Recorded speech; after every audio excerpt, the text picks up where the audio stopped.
Shalom Bapak Ibu yang diberkati Tuhan, kita jumpa kembali dalam FUF Osaka Filmon Wongso Fellowship obrolan santai keluarga Allah.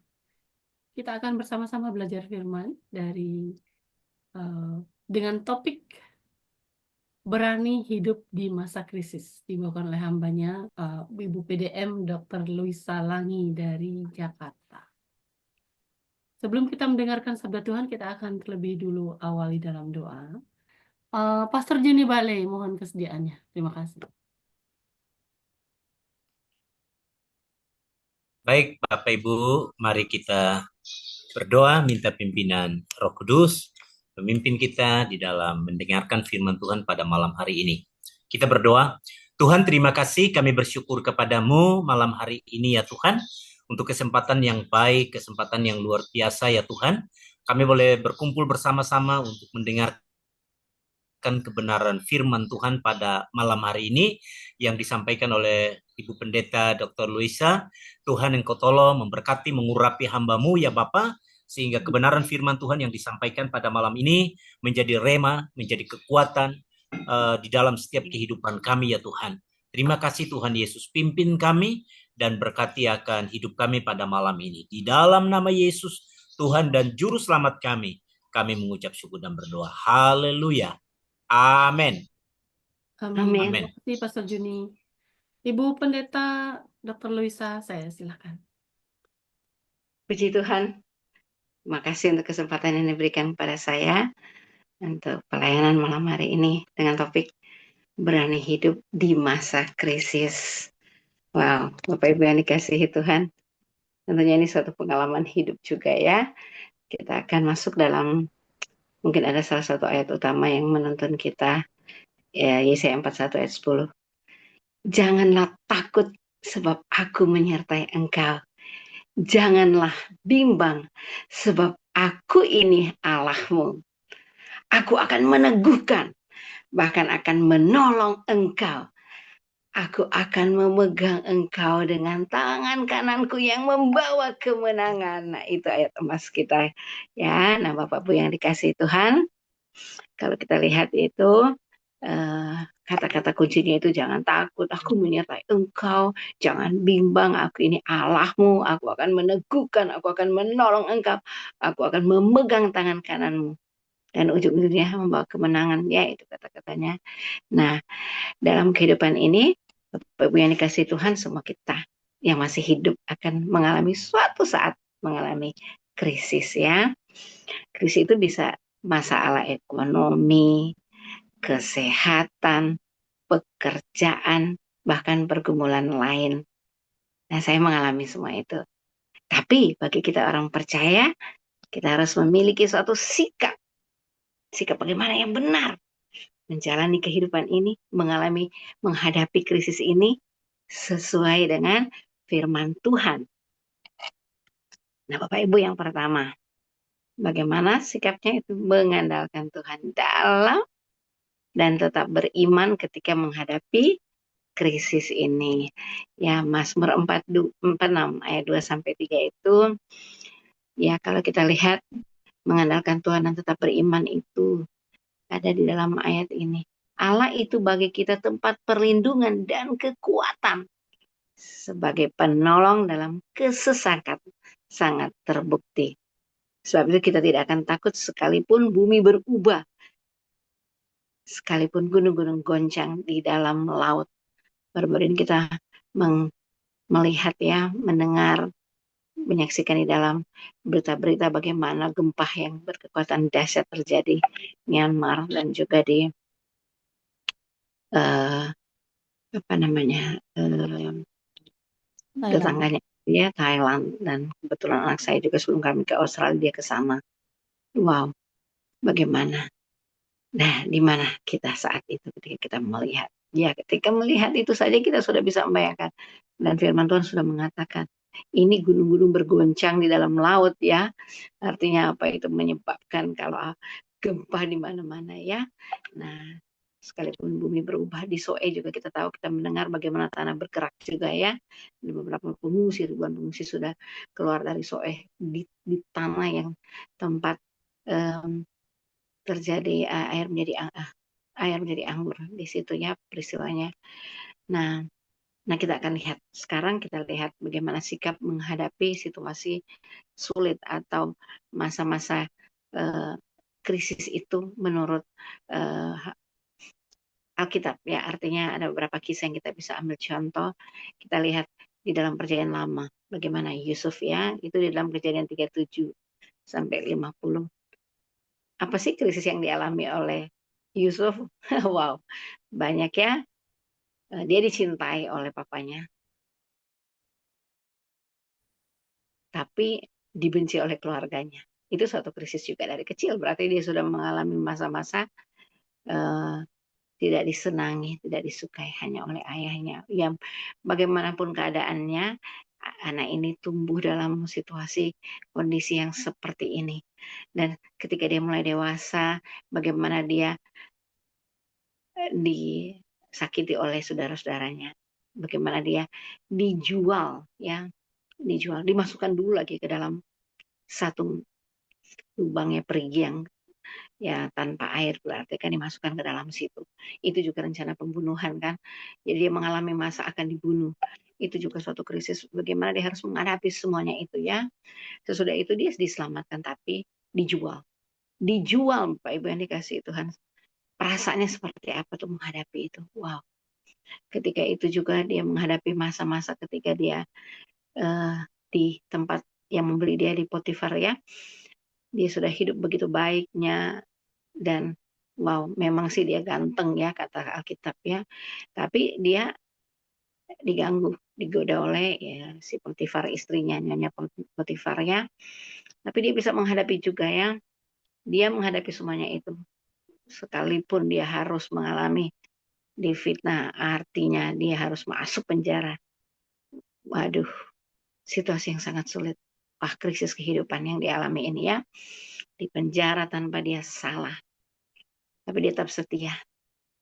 Setia itu kata kuncinya ya Bapak Ibu. Wah, kita bisa bayangkan hubungan dia dengan Tuhan luar biasa. Dan kesetiaan itu akhirnya dia menjadi penguasa di Mesir. Dan ternyata ini memang suatu rencana Tuhan. Dia bisa menyelamatkan banyak orang dari kelaparan ya. Bahkan keluarganya, bahkan kalau tidak Mesir dia akan mengalami atau Israel akan punah ya, keluarganya akan punah, mati kalau misalnya dia tidak di dalam rencana atau planningnya Tuhan itu. Dia bisa menolong banyak orang termasuk keluarganya. Jadi dari pelajaran ini kita melihat bagaimana Tuhan dapat memakai krisis kehidupannya untuk mendatangkan kebaikan bagi orang yang setia ya. Kita bisa lihat di Kejadian 50 ayat 20. Nah, Bapak Ibu yang dikasih Tuhan, yang kedua, Ayub. Kalau kita lihat Ayub, apa sih kurangnya dia? Hidupnya penuh dengan kesalehan. Sangat saleh. Tapi Alkitab mengisahkan dan Tuhan yang menceritakan Ayub. Bagaimana dia menghadapi kehilangan segala-galanya. Dimulai dari apa? Krisis keluarganya. Anak-anaknya mati semuanya. Ya, kemudian sesudah anak-anaknya mati, harta kekayaannya habis semuanya. Ya, kemudian disakiti lagi oleh istrinya. Istrinya tuh mengolok-olok dia sampai istrinya mengatakan mungkin yang paling menyedihkan, yang paling menyakiti hatinya. Ketika istrinya juga mengatakan, kamu hidup seperti itu, kutukilah Tuhan. Wow, kata-kata Ayub pada saat itu. Kamu hanya mau menerima yang baik dari Tuhan, sedangkan hal yang tidak baik kamu tidak mau terima, kira-kira begitu. Tapi jadi dia mengatakan kata-kata pada saat itu tetap, meskipun ada puncaknya dia mengalami masa juga dia mengeluh, tetapi sampai ujung kalau kita lihat ya kesehatannya. Saya seorang dokter, membayangkannya apa itu artinya menghadapi penyakit yang dialami. Waduh, saking sakitnya, gatalnya digaruk dengan beling, aduh, bernanah dan seterusnya. Kondisinya luar biasa, sakit fisik, sakit jiwa, pikiran, perasaan, semuanya ya, tubuh jiwa rusak, sakit semuanya. Tetapi rohnya tetap menyatu dengan Tuhan. Dia tetap di dalam Tuhan sampai akhirnya Tuhan pulihkan dia ya. Dan Tuhan memberi Tuhan yang mengambil, terpujilah nama Tuhan. Itu kata-kata dia di ayat 1 ayat 21 ya. Tuhan pulihkan. Dan apa yang terjadi? Berkat Tuhan lebih besar dari apa yang dia miliki. Jadi iman yang teguh kepada Tuhan membawa pemulihan yang luar biasa dalam kehidupan ayat Bapak Ibu yang dikasihi Tuhan. Kemudian yang ketiga, kita lihat juga Musa. Ya, Musa ketika memimpin bangsa Israel. Ya, bayangkan Bapak Ibu, diuji berkali-kali untuk membawa bangsa itu keluar. Tetapi dia tetap memegang perintah. Ya, apa yang dilakukan oleh Musa, mengikuti aja apa yang Tuhan bilang, lemparkan tongkatmu dan seterusnya. Semua yang dialami secara manusia, secara kasat mata, nggak masuk akal. Tetapi dia tetap mengikuti apa kata Tuhan. Dan itu adalah suatu krisis. Apalagi kita bayangkan ketika Musa menghadapi di depan Laut Merah. Begitu banyak bangsa yang dia harus bawa menyeberangi sungai itu, nggak mungkin. Nah, kalau dia melihat itu semuanya, itu krisis yang di ujung-ujungnya kalau bisa mungkin mati, bunuh diri aja. Nah, mungkin seperti itu. Nggak bisa menghadapi semuanya itu. Tetapi apa yang terjadi? Di tengah dia takut ya, karena Firaun mengejar, apalagi bangsa itu semuanya ketakutan. Bangsa Israel ada. Saat itu Harun mungkin udah berteriak, aku sudah nggak tahu lagi mau bilang. Tetapi Musa tetap percaya kepada Tuhan. Bahkan dia sanggup mengatakan, Tuhan akan berperang untuk kamu. Ya, Keluaran 14 ayat 14. Wow, saya membayangkan bagaimana ketegaran hatinya dia mengatakan kata-kata seperti itu. Dan memang saat itu hanya dengan satu kata Tuhan katakan, ayo. Ya, tongkat yang ada di tangan Musa itu dipakai oleh Tuhan. Untuk apa? Saat itu Tuhan membelah Laut Merah. Tentunya untuk menyelamatkan umatnya. Ya. Jadi di dalam kisah ini juga Tuhan telah menyediakan jalan keluar yang sangat nggak masuk akal. Krisis yang luar biasa. Menghadapi mati. Ya Bapak Ibu yang dikasihi Tuhan. Nah itu kisah yang Musa. Masih ada lagi kalau kita lihat lagi kisah Daud. Aduh, Daud lagi ya. Seperti apa itu Daud dari kecil ya. Dia diremehkan. Ya walaupun dari awal dia sudah dipilih Tuhan. Dia hanya menjaga dua atau tiga kambing domba ya di tengah hutan atau di padang dan diremehkan sampai suatu saat dia berani maju menghadapi Goliat hanya karena dia lihat si Goliat ini menghina Tuhan ya oke. Dan dia katakan aku datang dalam nama Tuhan ya.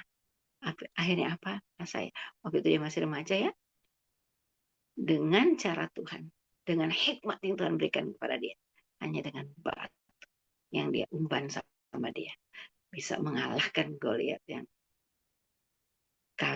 berapa kali besar dari dia ya. Kalau kita lihat di beberapa penemuan saat ini sudah ditemukan raksasa-raksasa itu ya di beberapa tempat di Mesir sana. Ternyata memang ya di zaman itu bangsa Filistin terutama juga banyak Goliat ya. Ya Daud bisa mengalahkan krisis itu menghadapi fisik orang yang besar dan dia tidak takut karena dia mengandalkan Tuhan. Aku datang dalam nama Tuhan. Saya pernah mengalami juga masa-masa belum lama ini bagaimana saya sangat diremehkan dan saya mengatakan oke. Dia bilang mana mungkin kamu bisa, kira-kira kata-kata itu kasar sekali katakan saya, nggak mungkin kamu Dokter Luisa bisa melakukan itu. Nah ketika mendengar itu tiba-tiba kata-kata saya keluar, saya katakan baik saya bisa lakukan itu dalam nama Tuhan Yesus Kristus yang menyertai aku. Kalau kekuatan saya nggak bisa dan memang benar apa yang saya katakan terjadi. Nah hal lain yang Daud alami dikejar Saul Bapak Ibu yang dikasih Tuhan dan kita tahu bersama bagaimana Saul mengejar Daud. Daud diberi kesempatan berkali-kali, kurang lebih 3 kali ya kalau pokoknya bisa sebenarnya untuk membunuh si Saul. Waktu Daud, apalagi waktu di gua ya, wah, tapi dia bilang apa tidak, aku tidak mau menjamu orang yang diurapi Tuhan. Dia hanya gunting jubahnya dan dia pegang itu untuk membuktikan bahwa Tuhan menyertai dia, tapi dia tidak tidak akan membunuh, tidak akan membalas kepada Saul. Sampai Saul mengatakan, hai anakku, dan Saul pada saat itu dia menyesal ya. Dan Bapak Ibu yang dikasih Tuhan, belum cukup lagi penderitaan si Daud, anaknya. Bagaimana krisisnya ya, anaknya mau membunuh dia dikejar-kejar. Tapi dia juga tidak membalas. Artinya apa? Dalam setiap peristiwa Daud ini tetap percaya. Sampai pun dia berdosa, dia tetap, Bapak Ibu yang mengasihi Tuhan, dia berpuasa dan seterusnya. Dan kita tahu satu kata-kata dia dalam firman Tuhan. Dia katakan begini, Tuhan jangan ambil rohmu daripadaku. Dia tidak mau. Artinya apa? Hubungan dengan Tuhan, dia tetap jaga. Dia sudah berdosa sekalipun, tapi dia tetap mengandalkan Kristus. Yang mengandalkan Tuhan dalam setiap masalahnya. Krisis yang dihadapi, kehidupan, masalah pembunuhan, masalah nyawa. Ya, keluarganya yang pasti dia sayang sekali anaknya. Ya, tapi menghadapi seperti ini, dia tetap percaya bahwa Tuhan menyelesaikan. Akhirnya memang Absalom bukan mati dalam tangannya ya. Bapak Ibu yang dikasih Tuhan. Lalu ada satu lagi krisis kalau saya hubungan dengan saya seorang dokter ya, menghadapi situasi nggak bisa makan, kekurangan ya, dan suatu saat bisa mati kalau misalnya kekurangan bahan pangan. Nah itu di Perjanjian Lama ya, kita tahu bersama janda di Sarfat di dalam 1 Raja-Raja 17 ayat 8 sampai 16. Dalam masa kelaparan, janda ini hanya memiliki sedikit tepung dan minyak. Bapak Ibu yang dikasih Tuhan, dan kita tahu dia percaya kepada perkataan Elia ya, dan dia membagikan makanan kepada Elia yang sedikit itu. Imannya itu ya menyebabkan mujizat terjadi ya, sampai persediaan makanan yang sedikit itu tidak habis-habisnya ya. Nah, suatu saat kami mengalami dalam keluarga, papi saya meninggal. Kami waktu itu membeli rumah tanah ya,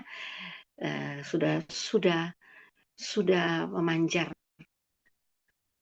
1 juta, waktu itu tanah 3 juta itu. Papi saya meninggal di tahun 82, jadi berapa puluh tahun lalu ya Bapak Ibu. Nah, karena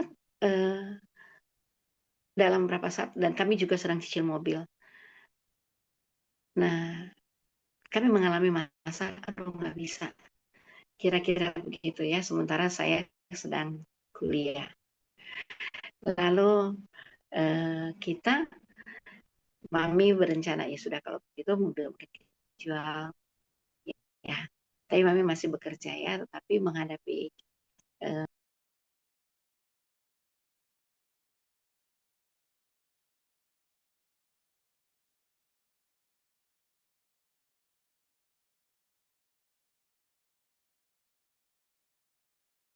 syukur juga malam. Nah, pada saat pagi-pagi kami sedang berdoa. Nah, ketika kami berdoa, tahukah Bapak Ibu yang dikasih Tuhan, krisis yang kami hadapi ini kami bahas sama Tuhan, masih dalam puji-pujian, ya, dalam doa. Ketika hampir selesai puji-pujian, ke rumah kami diketuk. Saya ingat persis siapa yang datang. Yang datang adalah orang yang kami teman papi, di mana teman papi ini kami beli tanah dari dia. Dia bawa uang yang 1 juta, dia katakan ini uang dari pembelian tanah panjar. Kami tidak akan menjual tanah itu kepada siapapun, tapi kami digerakkan untuk bisa membawa uang ini ke keluarga. Silakan nanti kapanpun kalau sudah punya uang untuk membeli tanah kami siap, dan kami tidak akan jual kemana-mana. Wow, dahsyat Tuhan. Tuhan baik. Akhirnya Bapak Ibu yang dikasih Tuhan, mobil tidak jadi dijual dan kami bisa mendapatkan uang itu, dan puji Tuhan kami bisa tetap kehidupan kami atau krisis itu kami lewati ya, keuangan, perekonomian. Nah, jadi kami mengalami Tuhan ya untuk hal ini.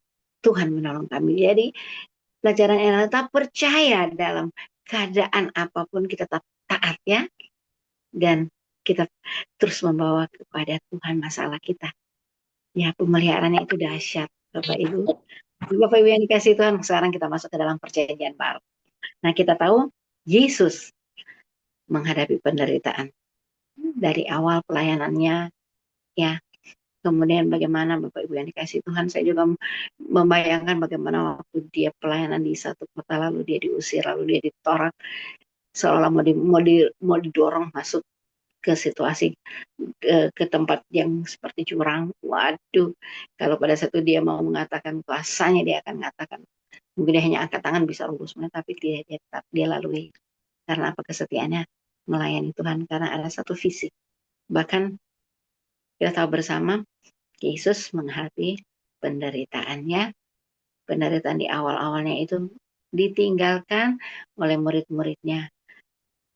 Kita aja kalau punya sahabat tiba-tiba meninggalkan kita dalam situasi sulit, kita tentu sedih. Nah, ini yang sehari-harinya bersama-sama dalam pelayanan tiba-tiba meninggalkan dia, teman-temannya meninggalkan dia, dia disesah, ya. Bahkan Bapak Ibu yang dikasih Tuhan, kita tahu bagaimana penderitaan yang luar biasa menuju ke kayu salib, dia sendiri yang memikul salib sampai jatuh, saking sengsaranya, saking sakitnya Bapak Ibu, dan dia harus naik di kayu salib, ya. Dia harus dipaku, kaki tangannya dimahkotai dengan mahkota duri. Apakah dia menyerah? Apakah dia bilang selesai? Tidak. Pada saat dia harus berteriak, memang dia katakan, Bapa, mengapa engkau meninggalkan aku? Tapi ujung-ujungnya apa yang Yesus katakan? Sebelum dia mengakhiri, dia masih bilang, ampunilah mereka karena mereka tidak tahu apa yang mereka perbuat. Kata-kata di kayu salib semuanya punya arti yang sangat dalam. Dan ketika dia katakan, tetelestai, sudah selesai. Dan Yesus menyerahkan nyawanya. Menyerahkan nyawanya. Nah, itulah saat-saat tersulit ya yang dia harus hadapi. Tapi ketika di ujungnya dia menyerahkan nyawanya, artinya sudah selesai. Rencana Tuhan yang lebih besar untuk keselamatan bagi kita semuanya akhirnya terjadi. Bapak Ibu yang dikasih Tuhan, sekali lagi Tuhan Yesus tetap setia pada kehendak Bapa meskipun dengan penderitaan yang luar biasa. Dan akhirnya Bapak Ibu yang dikasih Tuhan, kita lihat juga murid-muridnya juga ya, melihat penderitaannya. Pertama Paulus yang tadinya Saulus, dia akhirnya dijamah oleh Tuhan. Tetapi ketika dia dijamah oleh Tuhan, dia diminta oleh Tuhan yang pertama dia harus bertekuk di kaki Tuhan, dia harus mengakui dibuat buta. Dan Tuhanlah yang menyembuhkannya dan dia dipakai oleh Tuhan dengan dahsyat. Tetapi Bapak Ibu yang dikasih Tuhan, begitu banyak yang dia alami, ya, menghadapi tantangan-tantangan di dalam pelayanannya, krisis, ya, kehidupan dia di dalam pelayanannya luar biasa. Ya, saya sudah pernah menyaksikan bagaimana dia juga mengalami krisis ketika pelayanan, ya, kapalnya karam dan seterusnya, banyak hal, dan di penjara lagi. Waduh, apakah di penjara dia diam? Dia tetap memberitakan Injil, ya, dan dia tidak mengeluh. Suatu saat Tuhan kasih jalan keluar, ya. Mereka berdoa memuji Tuhan dan terlepas, ya. Kita tahu bagaimana Tuhan bebaskan mereka dan malaikat Tuhan untuk mereka sampai akhirnya mereka keluar, ya. Ya, dengan cara bagaimana memuji Tuhan, membawa krisis, ya, lepas, ya.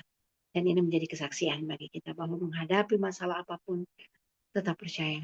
Mungkin tidak seperti yang dialami oleh mereka ketika suatu saat tidak mengalami keadaan yang sangat sulit, tiba-tiba dilepaskan, ya, tetapi bagaimana caranya Tuhan melepaskan kita? Itu caranya Tuhan ajaib. Kita akan lihat, kita akan bahas selanjutnya bagaimana kedaulatan Tuhan kita menghadapi masalah-masalah krisis dalam hidup ini. Nah, itulah contoh dalam Alkitab ya, bagaimana mereka menghadapi krisis dalam hidup ini, ya, masalah ekonomi, kesehatan, keluarga, iman, ya, dan mereka tak percaya. Mereka tak punya pengharapan dalam Tuhan. Ada beberapa kisah lain dalam Alkitab juga yang bisa kita baca. Dan mungkin kita lihat lagi beberapa firman Tuhan, Bapak Ibu, yang juga mengajarkan bagaimana kita menghadapi krisis ya. Atau yang pertama gini aja, kita tak percaya bahwa Tuhan berdaulat, ya, berdaulat atas hidup kita. Ada dalam Yesaya 41 ayat 10 kan, Tuhan katakan begini, jangan takut, sebab aku menyertai engkau. Ya, tadi kita sudah awali kata-kata ini, jangan bimbang, firman Tuhan ini katakan, sebab aku ini Allahmu. Aku akan meneguhkan, bahkan akan menolong engkau. Aku akan memegang engkau dengan tangan kananku yang membawa kemenangan. Sudah lewati semuanya akan menang. Karena Tuhan tidak pernah meninggalkan kita. Ya, jadi krisis bukan masalah, bukan tanda Tuhan meninggalkan kita, tapi justru kesempatan untuk mengalami kuasa Tuhan. Ya, Bapak Ibu. Kita juga berseru mengandalkan Tuhan dalam doa ya, Filipi 4 ayat 6 sampai 7. Janganlah hendaknya kamu khawatir tentang apapun juga, tapi nyatakanlah dalam doa segala keinginanmu kepada Allah dalam doa dan permohonan dengan ucapan syukur. Jadi dalam krisis jangan mengandalkan kekuatan sendiri, tetapi datang kepada Tuhan dalam doa. Ya, saya selalu memberikan contoh Bapak Ibu mengalami krisis berkali-kali, kami sekeluarga alami itu. Sakit penyakit, aduh jangan tanya. Ya, kita semuanya sakit yang membawa kematian. Suami, jantung, ya, sampai dia mengalami bagaimana harusnya sudah mati waktu dia mendapat serangan yang hebat ketika di Kuala Lumpur, dan Tuhan bawa ke saat itu juga bawa ke rumah sakit dan langsung besoknya dioperasi, di bypass orang dokter. Dan ujung-ujungnya dia juga masih tak pelayanan dan dia mengalami lagi gagal ginjal. Wah, ini dia. Bagaimana kami harus menghadapi banyak peristiwa. Dengan suami gagal ginjal, dia harus istirahat, cuci darah, dan seterusnya. Nah, Tuhan memberikan kemampuan, kekuatan dari surga. Ketika saat itu saya juga diangkat menjadi seorang pimpinan di UKI ya, dan masih bisa dengan cara Tuhan, pertolongan Tuhan yang ajaib. Baik, Tuhan kasih orang, ya, Tuhan kirim mendapatkan donor, bantuan donor. Dan padahal tadinya harusnya ke Tiongkok, Cina, tapi dengan cara Tuhan nggak bisa, di Indonesia aja. Nah, Bapak Ibu, memang kami mengandalkan Tuhan, nggak ada lagi. Berkali-kali dia, bahkan sempat saya pernah kisahkan juga ya, artinya waktu dirawat dia tidak bernafas lagi, sudah kode blue sudah diumumkan, orang-orang sudah salaman dengan saya, tetapi dengan cara Tuhan hidupkan kembali. Ya, wah, sangat sangat luar biasa kalau kita mengalami Tuhan, menghadapi krisis kesehatan, sakit penyakit ini. Asal ada Tuhan, aduh, nggak ada yang mustahil bagi Tuhan ya. Akulah Tuhan, wow. Nah, Bapak Ibu yang dikasih Tuhan, jadi tetap bertekun dalam iman dan ketaatan ya. Yakobus 1 ayat 2 sampai 4, anggaplah suatu kebahagiaan apabila kamu jatuh ke dalam berbagai pencobaan. Sebab kamu tahu bahwa ujian terhadap imanmu itu menghasilkan ketekunan. Jadi, krisis seringkali menjadi ujian iman. Dengan tetap percaya dan taat kepada Tuhan, kita akan dikuatkan dan bertumbuh dalam iman. Oh, dahsyat Bapak Ibu. Ya, dan pesan berikutnya, mari kita bertindak dengan hikmat Tuhan ya. Amsal 3 ayat 5 sampai 6. Percayalah kepada Tuhan dengan segenap hatimu. dan janganlah bersandar kepada pengertianmu sendiri. Akuilah dia dalam segala lakumu, maka ia akan meluruskan jalanmu. Jadi Tuhan memberikan hikmat pada mereka yang meminta. Di tengah krisis, jangan bertindak tergesa-gesa. Tetap cari Tuhan, ya. Dan selanjutnya juga kita harus mengandalkan komunitas iman kita. Artinya apa? Tuhan memberikan orang-orang yang bisa satu hati dengan kita, ya. Ibrani 10 ayat 24 sampai 25. Dan marilah kita saling memperhatikan supaya kita saling mendorong dalam kasih dan dalam pekerjaan baik. Janganlah kita menjauhkan diri dari pertemuan-pertemuan ibadah kita. Nah, seperti saat ini, ya, puji Tuhan ada kesempatan kita. Wah, setiap malam ada ibadah. Aduh, puji Tuhan banget, ya. Saya pun bersyukur banget setiap malam saya berusaha mengikuti ibadah-ibadah. Nah, Bapak Ibu, karena Tuhan sering memakai orang percaya yang lain untuk menolong kita, sesama komunitas iman kita, ya. Jangan mengisolasi diri dalam krisis. Tetap kita cari dukungan iman, ya. Suami saya waktu sakit itu, saya telepon teman-teman, semua teman-teman. Apalagi hamba-hamba Tuhan yang di desa-desa. Pada saat dia mau operasi ginjal, semua jadi antara pada saat itu, ya, saya pernah saksikan pada saat dia masuk di dalam kamar operasi, saya telepon semua hamba-hamba Tuhan. Sampai suatu waktu di jam 12 sampai antar jam 12 jam sampai jam 2 itu saya merasakan kehadiran Tuhan yang luar biasa di dalam ruang operasi itu. Karena semua berdoa.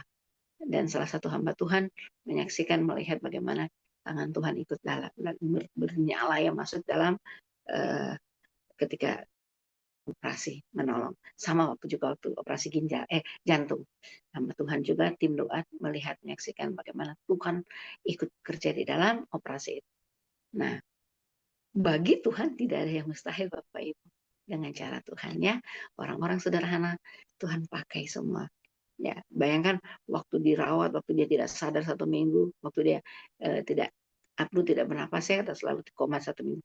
Itu hamba-hamba Tuhan, orang-orang dari desa-desa kita nggak kenal datang doakannya, bukan cuma dari dekat-dekat, ya, ada dari Kalimantan, dari Surabaya, ada pendeta kemarin yang baru meninggal juga dari NTT, datangnya. Aduh, saya sangat terharu banget. Itu cara Tuhan, ya. Jadi mengandalkan anak-anak Tuhan yang lain. Ya, Bapak Ibu yang dikasihi Tuhan, ada juga bagi anak-anak muda, kalau ada anak muda yang sekarang, ya, sedang melihat. Nah, di Mazmur 34 ayat 18 sampai 19, bagaimana kalau menghadapi patah hati dan kemalangan, baca firman Tuhan. Karena Tuhan itu dekat kepada orang-orang yang patah hati. Dan ia menyelamatkan orang yang remuk jiwanya. Jadi datang kepada Tuhan, nggak usah malu-malu, nggak usah merasakan, aduh, layak nggak saya. Enggak, Tuhan inginkan kalau remuk jiwa kita, saya datang kepada Tuhan. Di ayat selanjutnya, kemalangan orang benar banyak, tetapi Tuhan melepaskan dia dari semuanya itu. Oh, Bapak Ibu yang dikasihi Tuhan, saya ngalami ini, saya nangis. Kalau namanya menangis, meremuk sampai kayak anak kecil, dan saya harus tutup pintu. Saya berteriak-teriak, nangis, bantal basah semuanya. Hanya untuk apa? Memohon belas kasihan Tuhan, dan Tuhan lepaskan. Ya, Bapak Ibu, begitu juga kalau kita menghadapi ketakutan, ya, dalam krisis kita ketakutan, Tuhan juga berjanji akan menyertai kita, ya. Tadi Yesaya 41 ayat 10 ada juga yang saya dapat, ya, ketika saya menghadapi masalah baru-baru ini, yang Mazmur 73 ayat 2-3. Jadi 73 ayat 2-3 juga, ya, itu. Kata Tuhan, tetapi aku tetap di dekatmu. Engkau memegang tangan kananku. Bapak Ibu, ketika saya mengangkat tangan ke atas, saya merasakan, membayangkan tangan kanan saya dipegang Tuhan, dituntun. Bayangkan Bapak Ibu ketika tangan kanan kita dipegang, dituntun, kita mau berjalan ke depan, ya, ada jurang di depan. Tuhan menarik kita. Kita piring ke kiri ke kanan. Tuhan membawa kita, jangan anakku. Dengan cara Tuhan. Akhirnya apa yang terjadi? Nggak akan kita jatuh. Ya. Dari ayat 24 dikatakan, dengan nasihatmu, engkau menuntun aku. Dan kemudian engkau mengangkat aku dalam kemuliaan. Wow, dahsyat Bapak Ibu. Penderitaannya, kesulitan, krisis yang saya hadapi luar biasa. Ya, mengalami nggak punya uang sama sekali. Tapi harus bagaimana caranya untuk bisa makan, untuk bisa hidup. Wah, di negeri orang. Aduh, dahsyat ya. Tapi ketika datang firman Tuhan, wah, dengan cara Tuhan menepati semua ya. Nah, sekali lagi Tuhan tidak pernah meninggalkan kita di masa sulit. Bagaimana saat menghadapi jalan buntu, kita percaya, kita andalkan Tuhan ya. Tadi juga kita sudah baca Amsal 3 ayat 6. Ayat 5 sampai 6. Percayalah kepada Tuhan dengan segenap hatimu. Jangan mengandalkan pikiran. Akulah dia dalam segala lakumu, maka ia akan meluruskan jalanmu.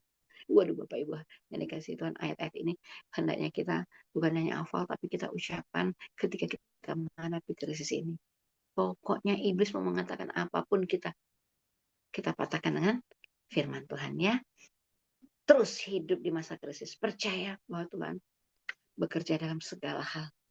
Nah, dan tetap bersyukur, tetap berdoa, seperti Filipi 4 ayat 6 sampai 7 mengatakan, janganlah hendaknya kamu khawatir tentang apapun juga, tapi nyatakanlah dalam doamu dengan ucapan syukur. Karena dengan doa membawa kita masuk dalam ketenangan dan tentunya pengharapan. Ya, kita terus bersyukur supaya menghadapi badai, iman kita tetap kuat. Nggak ada krisis yang mampu mengalahkan kita ya Bapak Ibu.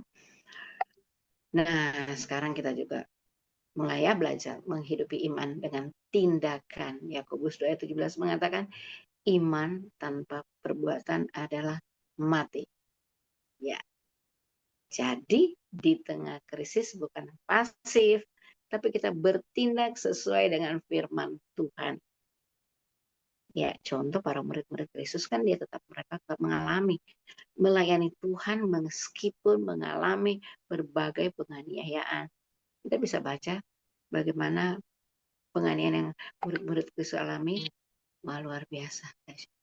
Nah saat ini, kalau masa-masa kita lewati dan kita menghadapi situasi-situasi sulit, krisis, waduh, itu belum seberapa Bapak Ibu.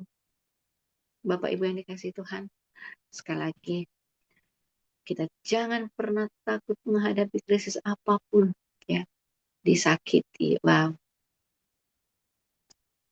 Memang Tuhan ingin kita matikan semua keinginan daging, sehingga hidup adalah keinginan roh, kita bersatu dengan Tuhan, kita terus percaya, kita berdoa, kita bersyukur, kita terus bertindak dengan iman, ya, dan tetap percaya, ya, ayat penutup kita malam ini, Roma 8 ayat 28, Allah turut bekerja dalam segala sesuatu. Untuk apa?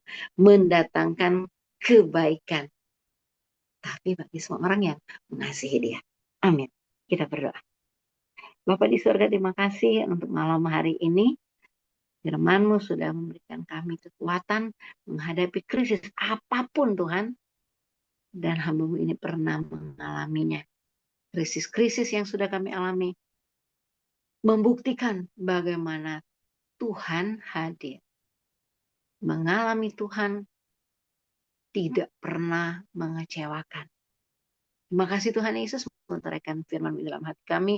Dengan kuasa darah-Mu yang kudus, kami tidak izinkan dirampas oleh si jahat. Dalam nama Tuhan Yesus kami bersyukur. Haleluya. Amin.